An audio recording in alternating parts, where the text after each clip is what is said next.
Let's see if I can show how the seal for the front axles work. This is placed in the spot where it's supposed to be. If you look right there, you can see where there's a bevel, and the seal shouldn't go any deeper than the top of that bevel.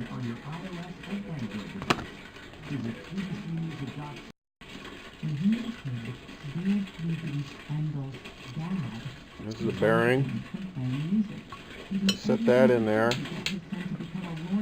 and then set the end of the axle shaft in.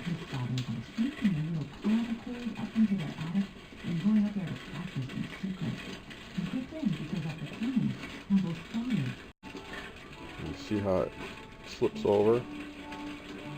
So if you don't have it deep enough, it'll hit the lip, and if you have it too deep and you have this all the way in, this flexes in and out a little bit even when it's installed, and you can see where it's right up against the seal.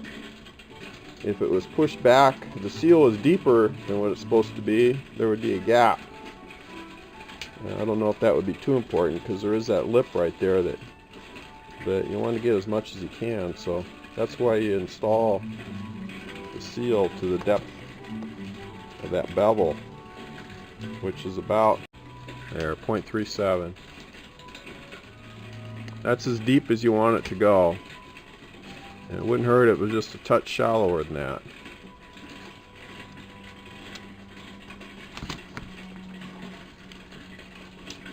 You see the lip again, the way that goes. You gotta keep in mind that that axle goes in and out like this, so it's pretty important for it to be in the right spot.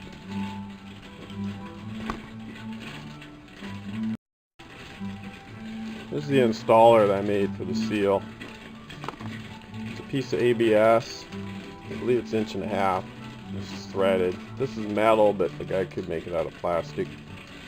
And this is the spacer that goes over it. Now if I turn this, I can tighten and loosen to change the distance right here, which is 0.37, or just a hair less. Let's see how that looks.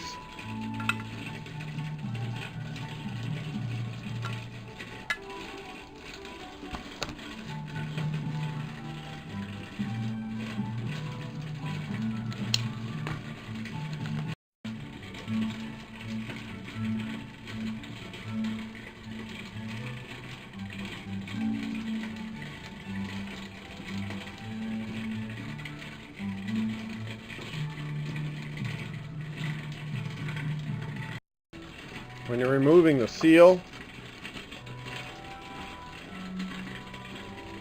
you want to make sure that you don't gouge up the aluminum housing when you're popping it out. I usually take a screwdriver. It's a little dull on the edges, not sharp, just in case I do nick it.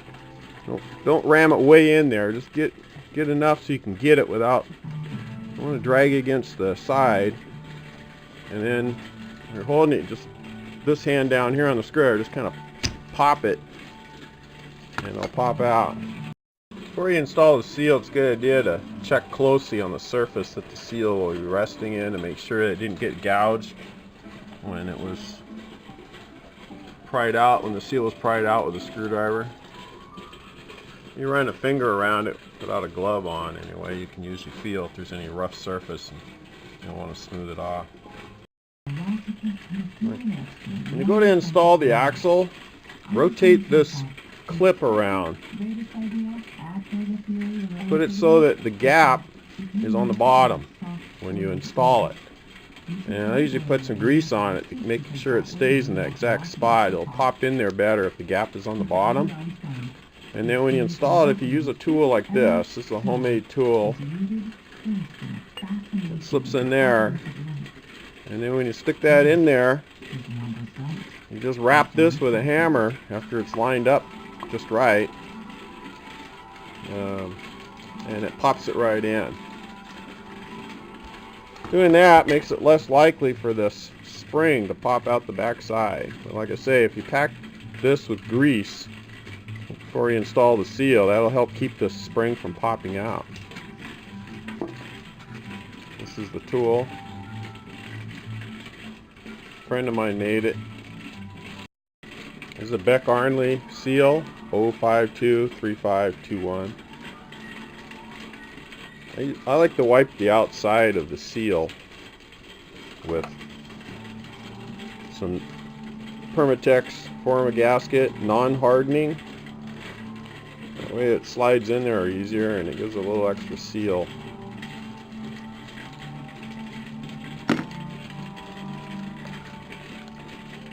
I've cleaned this out. It's dry and I'm ready to install the seal. I think it's kind of nice about using this unit is that 1.5 inch pipe, the lip of that seal slips right inside of it, so holds it and everything's held in place while I'm pushing the seal in. There's an installed seal, greased it, ready to go. Just on another note, if you're not doing this while this is in the car, you're doing it here on a bench like I am. Put a new gasket on here. There's an O-ring that goes here. Make sure that O-ring is there. And there should be a pin and a pin. Make sure those are there. Check the transmission and make sure that they're not stuck in the transmission. Like if you're swapping transmissions and this comes out in a transmission and you try to put this thing in, you get these two pins hitting each other, one on the transmission, this one. Cause some problems. And make sure that right here there's the long bolt that takes a nut, and down here.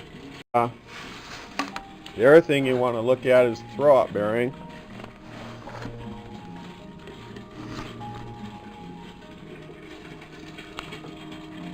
Make sure the throw-out bearing is working properly and that the spring on the back is hooked up correctly.